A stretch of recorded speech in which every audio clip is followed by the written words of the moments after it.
उपसभापती निलमताई गोरे. आज आम्हाला निरोप समारंभ आहे आणि अनेक वेळेला पक्षाने मला संधी दिली. माननीय सभापती महोदय, समोर इतका वेळ उपस्थित असलेले माननीय उपमुख्यमंत्री एकनाथजी शिंदे, आमचे सर्व विविध पक्षांचे आमदार, 9 जणांना आज निरोप मिळणार आहे आणि तो 13 मेला निरोप मिळणार आहे. सोशल मीडियावरती येते की आज निरोप म्हणजे आजपासून घरी, पण 13 मे पर्यंत आहे. तर त्याच्यामुळे काय झालंय, मला फोन यायला लागले की मेसेज की आम्ही तुमच्या बरोबर आहोत वगैरे, तर मला कळेना काय झालं ते. तर त्याच्यामुळे 13 मे पर्यंत आहे. हे सोशल मीडियाला जरा कळायला पाहिजे, कारण ते प्रचंड वाट बघताय तो निरोपाची कायमच्या. नाही, तसं काही म्हणणार नाही मी. सन्माननीय उद्धवजी ठाकरे शिवसेनेचे नेते, तसंच अमोल मिटकरी राष्ट्रवादी काँग्रेस पक्षाचे, शशिकांत शिंदे राष्ट्रवादी काँग्रेस पक्ष, राजेश राठोड काँग्रेस, संदीप जोशी भारतीय जनता पक्ष, दादाराव केचे भारतीय जनता पक्ष, संजय केणेकर आणि रणजितसिंह मोहिते पाटील. आणि सन्माननीय सभापती महोदय, आपल्या सहकार्याबद्दल मी आभार मानते, सगळ्या सभागृहाचे आभार मानते. परंतु 2020ला ज्याला चौथ्यांदा मला संधी मिळाली, त्यावेळेला मला अजिबात कल्पना नव्हती की पुढची 6 वर्ष एवढी अवघड असणार आहेत. कारण कोविड जस्ट सुरू झालेला होता, निवडणुका होतील की नाही अशी शंका होती आणि नंतरच्या काळामध्ये अधिवेशनच होणार नाहीत, काम करण्याच्या एवढ्या अडचणी येतील याची जाणीव नव्हती.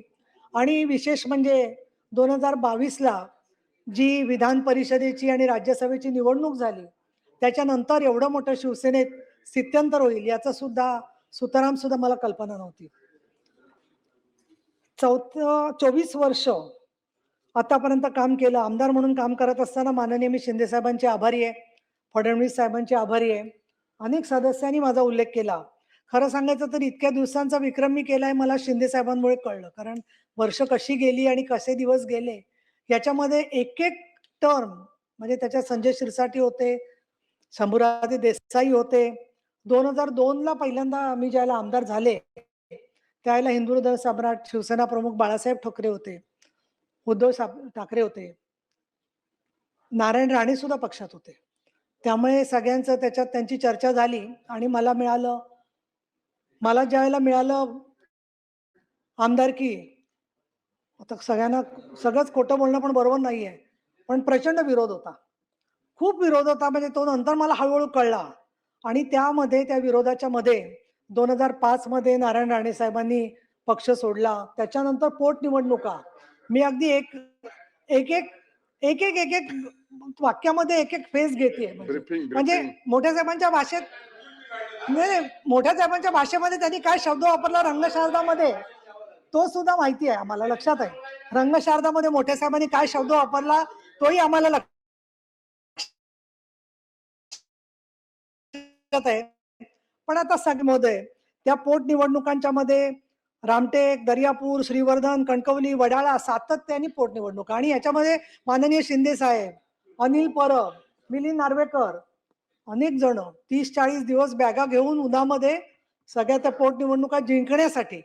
आणि त्याच्यामुळे काय माहितीये का, तुम्ही किती प्रयत्न केलात ना तरी सुद्धा शिवसैनिकाचं जे मन आहे, ते मन जे होतं ते बाळासाहेब आणि शिवसेनेबरोबरच होतं, आजही आहे. आणि आजही आम्ही वर जाईपर्यंत आमच्या मन शिवसेनेचंच राहणार. त्याच्यानंतर राज ठाकरे सोडून गेले, त्यानंतर आता परत एकत्र आले. कसं तुम्ही सहन करता, मला तुमच्या सहनशक्तीचं कौतुक वाटतं. 19 वर्ष वाया गेली या सगळ्यामधल्या काळात. त्याच्यानंतर 2009 मध्ये 2008 मध्ये परत मला आमदारकीची टर्म मिळाली. या मधल्या काळामध्ये महिला आणि सामाजिक न्यायाचे प्रश्न सोडवण्याबरोबर आम्ही त्यावेळेला विरोधी पक्षात होतो आणि माननीय शिंदे साहेब, माननीय सुभाष देसाई हे सगळे विधानसभेमध्ये होते आणि विधानसभेमध्ये रोज आंदोलनाचा एक कार्यक्रम यायचा आणि त्याप्रमाणे बाहेर पायऱ्यांवरती आणि चौकाच्या बाहेर आंदोलन वातावरण करायला लागायची. कारण अतिशय आम्ही कमी संख्येने होतो. खडसे साहेब होते विरोधी पक्षनेते, नंतर रामदास कदम त्यांच्या आधी होते आणि या सगळ्या विरोधी पक्षाची सवय आम्हाला चांगली झाली होती. रामभाऊ आपणही होता 2014 पर्यंत आणि शिवसेना भाजप यांचा चांगल्यापैकी समन्वय होता त्या काळात सुद्धा. असायचे राजदंड पळवण्याच्या वेळेला सुद्धा ते होते, हे आम्हाला माहिती आहे. राजदंड पळवतानाही ते होते, हे सगळ्यांना आम्हाला माहिती आहे. म्हणजे शिवसेना भाजपमध्ये आज आता केचे साहेबांना मी पाहते तर पांडुरंग फुंडकर साहेबांची मला आठवण होते की त्यामध्ये विरोधी पक्षनेता हा शिवसेना भाजप मिळून दोघांना बोलायची संधी देत होता आणि मतभेद होते. शतशः भाजप स्वतंत्र असायचं होतं, पण साताऱ्यासारखं वातावरण नव्हतं त्यावेळेला. आणि म्हणून 2014च्या नंतर जेव्हा सत्तांतर झालं, परत मला संधी मिळाली. खूप लोक वाट बघत होते, मी नावं घेत नाही, की आता तरी जाईल मी घरी, कायमचे पक्षातून कधी सोडून जाईन. आणि काय माहितीये का, प्रत्येक पक्षाची वेगवेगळी कार्यप्रणाली असते. पण मी काही लोकांची कार्यपद्धती अशी पाहिली प्रवीणजी, तुम्ही शिवसेनेत होता, की दुसऱ्या माणसाला असा त्रास द्यायचा, की तो कसा सोडून जाईल त्याच्यात मास्टर माइंड आहेत लोक बरेचसे, की बरोबर त्याच्या वाढदिवसाच्या आदल्या दिवशी त्याचं पद काढायचं. त्याच्यानंतर सभागृहामध्ये तर मी अनुभव घेतला काही वेळेला, ते थोर लोकांची मी आभारी आहे खूप. पण मला एकदा सांगितलं, की तुम्ही नीट तयारी करा, महिला धोरणावर बोलता येईल. आणि मी खरंच तयारी करून बसले. आणि जरा सभापती आले आणि सांगितलं त्यांनी, की आजचं कामकाज संपवायचं आमचं गटनेत्यांच्या मीटिंगमध्ये ठरलंय. तेव्हा मला गटनेत्यांच्या मीटिंगचं लक्षात आलं, जो गटनेता सभापतींना परस्पर भेटून काम संपवून टाकतो तो गटनेता. त्याच्यानंतर मग परब साहेब मी हळूहळू का हुशार झाले, त्याला एक पक्षश्रेष्ठींचं महत्व होतं. तुमचं जे शिंदे साहेब, नंतर सरनाईक, ही जी सगळी ठाण्याची टीम होती, ते जे करायचे ते आम्ही परिषदेत येऊन सगळे कार्यक्रम करायचो. हे सगळं करत असताना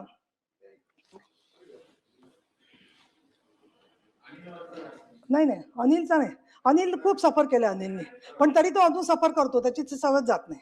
त्याच्यामुळे ते काय मी त्याला बोलू शकत नाही. पण मिलिंद नार्वेकर माझ्या बाजूने होते उद्धव साहेबांबरोबर आणि त्यामुळे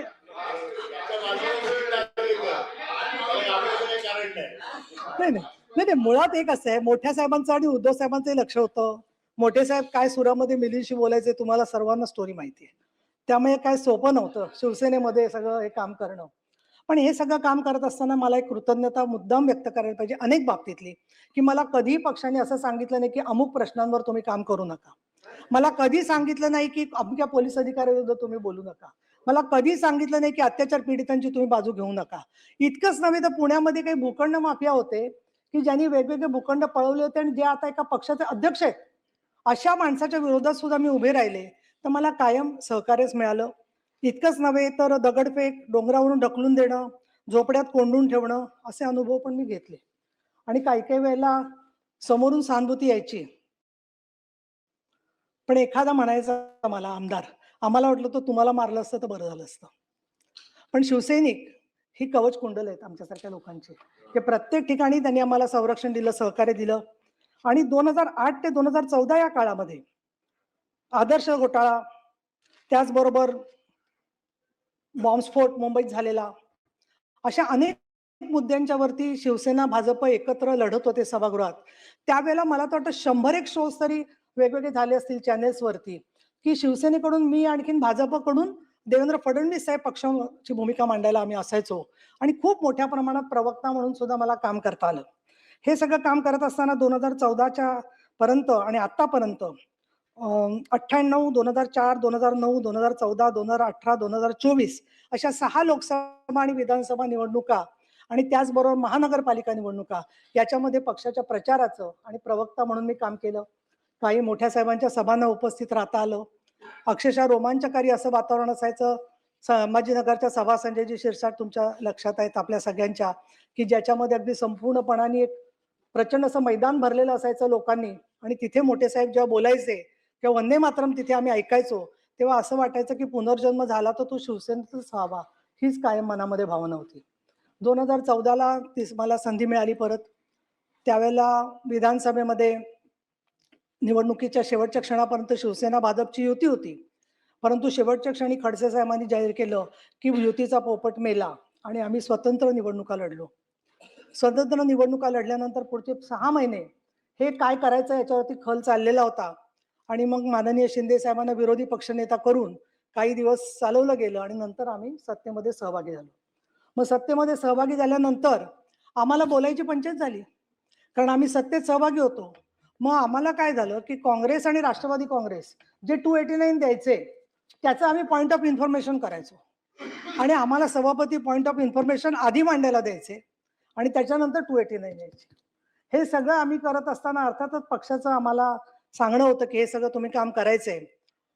विरोधी पक्षनेते म्हणून सुद्धा महाराष्ट्रामध्ये कोणावर जबाबदारी असेल, तर ती शिंदे साहेबांवर होती.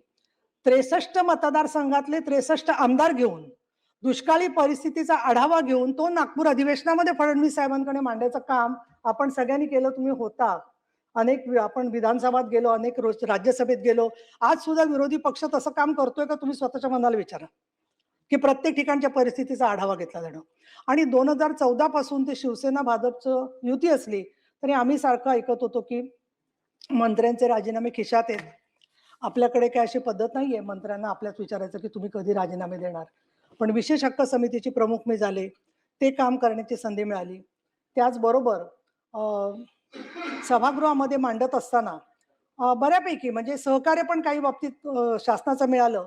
विशेषतः मला उल्लेख एकाच गोष्टीचा मी करते अनेक कामं केली त्यापैकी, की स्वच्छतागृहांच्या प्रश्नामध्ये पेट्रोल पंप, सर्व पेट्रोल पंप हे महिलांसाठी किंवा कुठल्याही प्रवाशांसाठी खुले असले पाहिजेत. याच्याबद्दलचं मी सूचना दिली सरकारला आणि त्याला श्री सूर्यवंशी म्हणून सचिव होते. आता मला वाटतं ते मीरा भाईंदरला आहेत. तर त्यांनी ताबडतोब जी आर काढला आणि सर्व पेट्रोल पंप धारकांची बैठक घेऊन सर्व ही स्वच्छतागृह तेव्हापासून खुली झाली. असे मला तर असं वाटतं या कारकिर्दीमध्ये माझ्या सगळी पुस्तकं जी झाली आहेत, ते विधान परिषद व माझे कामकाज 3रं पुस्तक आता तयार होतंय. प्रत्येक पुस्तक जवळजवळ 500 पानाचं आहे आणि त्याच्यामध्ये मी सगळे प्रश्न, लक्षवेधी, भाषणं अशी सगळी एकत्र केलेली आहेत आणि ती बऱ्याचशा ठिकाणी UPSC किंवा ही मुलं जी आहेत परीक्षांना बसणारी ती त्याचा उपयोग करून घेत असतात. या सगळ्या पार्श्वभूमीवरती शेतकरी कर्जमुक्ती, मंदिर सुधारणं अशी काही कामं, विठ्ठलाचं मंदिर माननीय शिंदे साहेबांनी खूप मोठा निधी दिला. परंतु भाविकांचे असणारे जे प्रश्न आहेत, त्याच्यामध्ये आतापर्यंत मी 20 वर्ष आषाढी एकादशीच्या आधी त्या सगळ्या प्रश्नांचा पाठपुरावा करत आले. पुणे शहरामध्ये टेकड्यांवरती अतिक्रमणं मोठ्या प्रमाणात चालली होती. त्या वाचवण्यासाठी सातत्याने आम्ही काम करतोय. 4थ्या महिला धोरणासाठी काम केलं आणि हे सगळं आमदार म्हणून काम केलं. आज उपसभापती म्हणून आता मी 5-6 वर्ष काम करतेय. पण मला त्याच्यात एक फार मोठं समाधान आहे, की तुम्ही सगळ्यांनी मला अतिशय चांगलं सहकार्य दिलं. मग ज्यावेळेला माझ्याकडे चार्ज होता त्यावेळेलाही मला सहकार्य मिळालं. त्यानंतर उपसभापती बरोबर मग आपण सभापती म्हणून कार्यभार घेतलात आणि सभापती तुम्ही झालात तोपर्यंत मला काही तुमचा स्वभाव कसा याची कल्पना नव्हती विशेष. पण नंतर हळूहळू लक्षात आलं, की चांगल्या स्वभावाचे आहात तुम्ही. बरोबर काम करत असताना कधी अडचण आली तर शिंदे साहेब, चंद्रकांत दादा पाटील यांची मी मदत घेते आणि या सगळ्या कामाच्या मध्ये आमचे सचिव जे आहेत सगळे त्यांचं पण मला चांगलं सहकार्य मिळालं सायटेशन या बाबतीत.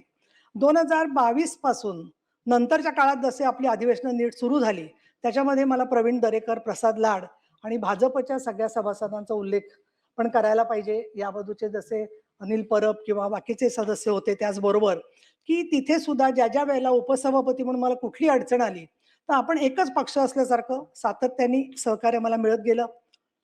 2020 ला तर प्रवीण दरेकर विरोधी पक्षनेते होते आणि त्यावेळेला त्यांनी सांगितलं, की ताईंना देत असाल तर मी भाषण करत नाही. बसले होते शांतपणे आणि भाषण केलं नाही. नंतर मला विधान परिषद मिळाली पक्षाकडून. तर अशा बऱ्याच चांगल्या आठवणी आहेत या सगळ्या. आणि इथे मला असं वाटतं, की हे जे बाकीचे सभासद आहेत सर्वजण त्यांच्यावर बोलत असताना रणजितसिंह मोहिते पाटलांनी सातत्याने पाणीचे प्रश्न, पंढरपूरच्या रस्त्यांचे प्रश्न याचा पाठपुरावा केलेला आहे आणि त्यांना शक्य तेवढी संधी वेळोवेळी आम्ही दिली आणि सातत्याने ते सोलापूरच्या प्रश्नांमध्ये अग्रणी असतात. संजय केणेकर, संभाजीनगर महानगरपालिकेची जबाबदारी तुमच्यावर आली आणि एक वेगळ्याच संजयचं रूप आम्हाला बघायला मिळालं. कारण सगळेच संजय काही सारखे नसतात, परंतु तुम्ही त्या ठिकाणी चांगल्या पद्धतीने लढलात आणि संजय केणेकर तुम्ही आता बरंचसं भाषणामध्ये भावना वगैरे मांडल्या, पण तसं शेवट व्हायचं कारण नाहीये काही. अजून पुढे बरंच तुम्हाला पण कामाची संधी राहील असं मला वाटतं. दादाराव केचे, तुम्हाला बघितलं की नेहमी मला पांडुरंग फुंडकरांची आठवण होते. शांतपणे शेतकऱ्यांच्या प्रश्नावर सातत्याने तुम्ही मुद्दे मांडत असतात. तुम्हालाही माझे शुभेच्छा आहेत. संदीप जोशी का आले नाहीत याचं उत्तर मला माहित नाहीये, पण ते स्थानिक राजकारणात खूप सक्रिय आहेत आणि ते नक्कीच राजकारणात सक्रिय राहतील. राजेश राठोड, तुम्ही एक अतिशय वेगळे कार्यकर्ते आहात आणि बंजारा समाजासाठी जी कामाची गरज आहे त्या कामाच्या मध्ये माझी अशी तुम्हाला विनंती राहील की संजय राठोडांबरोबर तुम्ही काम करावं. म्हणजे कसं तर मी म्हणत नाही, परंतु हे बंजारा समाजाच्या प्रश्नांवरती बरंचसं काम फडणवीस साहेबांनी, शिंदे साहेबांनी जे केलेलं आहे, तर त्या कामाच्या मधून तुम्ही जे मुद्दे मांडलेत वेळोवेळी, त्याला नक्की न्याय मिळेल असं वाटतं. मी पक्षीय लगेच बदलाचं काही इथे बोलत नाहीये, मला औचित्य सोडून काही बोलायचं नाहीये. परंतु जे प्रश्न तुमचे योग्य आहेत, त्या प्रश्नांच्या बरोबर सगळेजणच तुम्हाला कायम सहकार्य करत राहतील, हे मला आपल्याला सांगावंसं वाटतं. काँग्रेस पक्षात कसं तिकीट मिळतं, याची तुम्ही स्टोरी सांगितली.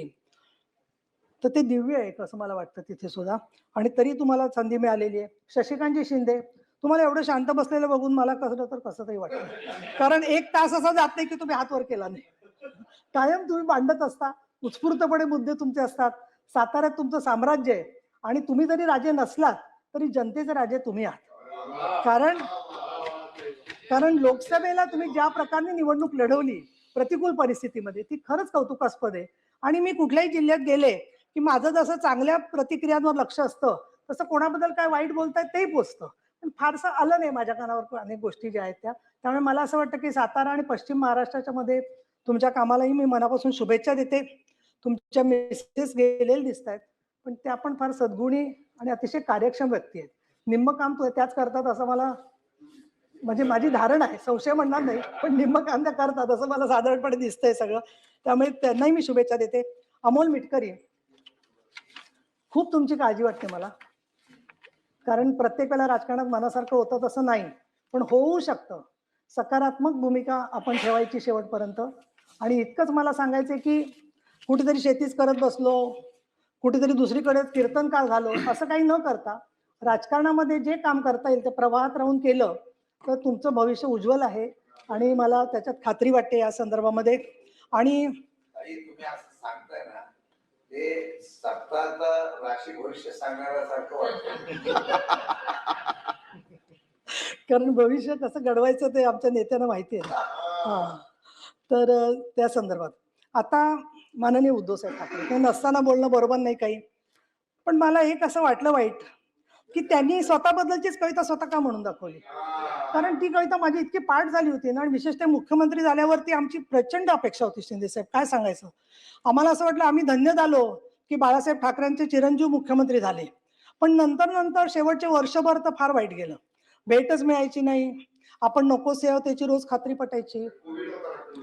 ते कोविड तर आम्ही आठवड्यातून हा मिलिंदचा 8-8 वेळेला हे करायचा, टेस्ट करायचा कोविडची. ज्यांनी भेटायला जायचं त्यांनी ती टेस्ट रोजच करायची असायची ना. आता काय बोलू नको तू तिथेच आहेस, पण करू शकतो आपण. पण किती दुसऱ्या माणसाला त्रास होतो या गोष्टींचा. आणि कोविडमध्ये काम कोणी नाही केलं, सगळ्यांनी काम केलं. शिंदे साहेब सुद्धा स्वतः तो याचा सूट घालून, कोविडचा पीपी युनिट घालून तिथे गेले होते. तुम्ही प्रत्येक जण काम करत होता ना, बाकी सगळे लोकही काम करत होते. पण मला सगळ्यात वाईट या गोष्टीचं वाटलं की त्यांनी ती कविता वगैरे लिहिली, चांगलं केलं, पण अधिकाऱ्यांशिवाय ते भेटत कोणाला होते.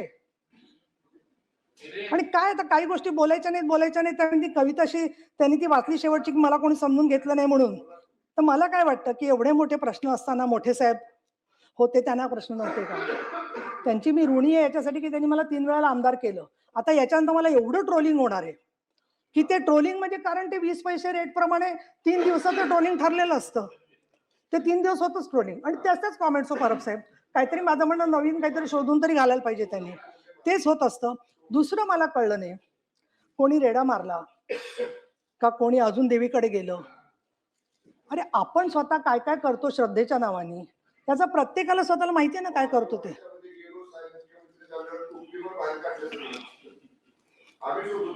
नाही, मुद्दा काय होतो या सगळ्यामध्ये की आपल्याला खरातला पकडायचा आहे, बरोबर आहे, पण त्याच्यासाठी काही पे निघाय काही पे निशाणा बरोबर नाही आहे प्रत्येक वेळेला बोलणं. बरं, प्रत्येक वेळेला ते असंच बोलतात, टोमणे मारतात, त्याच्यानंतर काहीतरी त्याच्यातून काढतात आणि त्यांची आता कविता नाही, आता प्रश्न काय झालाय माहिती बोलू नका. नाही, त्यांनी परत यावं. मला काय वाटतं, ते परत आलं तर मला असं देवाकडे मी रोज प्रार्थना करते की रोज ऐकून थोडे तरी जास्त माणसांना भेटायला लागतील ते. नाही नाही, ते देव माझी प्रार्थना ऐकतच नाही. माझ्या मनावर काय अवलंबून आहे? ते कोणाचं ऐकतात ते तुम्हाला माहिती आहे, त्या व्यक्तीला सांगा तुम्ही. दुसरं कोण सांग. हे पण मला साधी गोष्ट अशी वाटते, माझी भूमिका जी आहे ती लख पडला प्रकाश दिवट्या मशालीचा, गोंधळाला उभा गोंधळी भवानीचा. मी पणाचा दिमाख तुटला, अंतरंगी आवाज उठला, ऐरणीचा सवाल सुटला. या कहाणीचा आम्ही शिंदे साहेबांबरोबर काम करायचा निर्णय घेतला, तिथेच आम्हाला प्रश्नांची उत्तरं मिळाली. एक. दुसरं मला असं सांगायचंय की सवंगडी सोडून गेले. आपल्या घरचा एखादा सेवक सोडून गेला तरी मी 2 दिवस विचार करते की आपलं काही चुकलंय का. 60 लोक 70 लोक सोडून जातात, हजारो जिल्हा प्रमुख निघून जातात, त्यांचा काहीच विचार का नाही मनामध्ये करत. आणि परत ते म्हणतात मला समजून घेतलं नाही. अहो तुम्ही त्यांना समजून घेतलं नाही म्हणून ते सगळे निघून गेले. हा एक त्याच्यामधला भाग मला वाटतोय. आणि दुसरं असं आहे की मला पूर्वी मी सांगायला नाव पण हरकत नाही, मला रामदास कदम साहेब पण एकदा बोललेले की यांचं असं असतं की विजय असला की त्यांचा असतो आणि पराभव असला तर आमचा असतो. ते मला मी कधी विजयाच्या मिरवणुकीला जात नाही. आता इतके झटले लोक महानगरपालिकेसाठी, पण त्याच्या कमिट्या करताना यांना एक शब्दाने सुद्धा विचारलं नाही. तर ती पद्धतच आहे. शेवटी कसं आहे की किती प्रमाणामध्ये सहन करायचं याची प्रत्येकाची मर्यादा ठरलेली आहे. मला तर असं वाटतं की अनेक वेळेला अनेक लोक शेवटी आजारी पडतात, त्यांना काही काय होतात गोष्टी, आणि तरी ते सहन करत राहतात. दुसरा महत्वाचा भाग असा आहे की आपल्याला कंटाळा येतो ना राजकारणाचा, तर मग त्याच्यामध्ये सत्तेच्या संदर्भात एवढं तरी आपल्याच घरच्या लोकांनी बघावी सत्ता, असं कशाला आग्रह धरायचा. एका शिवसैनिकावरती जबाबदारी टाकावी त्यांनी, असं माझं त्या ठिकाणी सांगणं आहे इथे. आणि मी असं म्हणेन या संदर्भामध्ये की सगळं मला काळजी या गोष्टीची वाटते की मध्यंतरी इंडस्ट्रीजचे काही लोक सांगत होते की त्यांना असं वाटतं की शिवसेना एवढ्या का झाल्यात, राष्ट्रवादी एवढ्या का झाल्यात, आणि म्हणून कुठली तरी शिवसेना संपवून टाकायची, कुठली तरी राष्ट्रवादी संपवून टाकायची, असा विचार काही लोकांच्या मध्ये सातत्याने चाललेला आहे. आणि अशा वेळेला शिकस्त करतोय आम्ही प्रत्येक बाबतीमध्ये सहकार्य करण्याची. आणि म्हणून मी तसं म्हणेन, आयुष्याला द्यावे उत्तर, अशा पद्धतीने जगावं. आज जे काही अतिशय सुंदर शब्द वापरले, मी ऋणी आहे फडणवीस साहेबांची, शिंदे साहेबांची. आणि अजून जी काही संधी मिळेल तर त्या संदर्भामध्ये शेवटी पक्ष शेवटी जी जबाबदारी टाकतील ती स्वीकारायची असते. त्यामुळे असे जगावे दुनियेमध्ये आव्हानाचे लावून अत्तर, नजर रोखुनी नजरेमध्ये आयुष्याला द्यावे उत्तर. नको गुलामी नक्षत्रांची, भीती आंधळ्या ताऱ्यांची, आयुष्याला भिडतानाही चैन करावी स्वप्नांची. हे पुढच्या दोनही शिंदे साहेबांना उद्देशून आहेत. असे दांडगी इच्छा ज्याची मार्ग तयाला मिळती 70, नजर रोखुनी नजरेमध्ये आयुष्याला द्यावे उत्तर. सामोरं जाणं. हे पाय असावे जमिनी. मला काय वाटतं माहितीये का, मी शत्रूंमध्ये प्रतवारी करायची प्रयत्न केला ना तर तुला नंबर 1 देईन मी. आणि 20ला मी झाले ना साहेब, तर तेव्हाही आम्हाला ऍक्सिडेंटली कोविडमुळे या झाल्या नाही, त्यांना मिळाली नसते. आता काय म्हणजे बोलायला लावतोस तू असं करून. पाय असावे जमिनीवरती कवेता अंबर घेताना, हसू असावे ओठावरती काळीज काढून देताना, संकटासही ठणकावून सांगावे आता हे 72, नजर रोखोनी नजरेमध्ये आयुष्याला द्यावे उत्तर.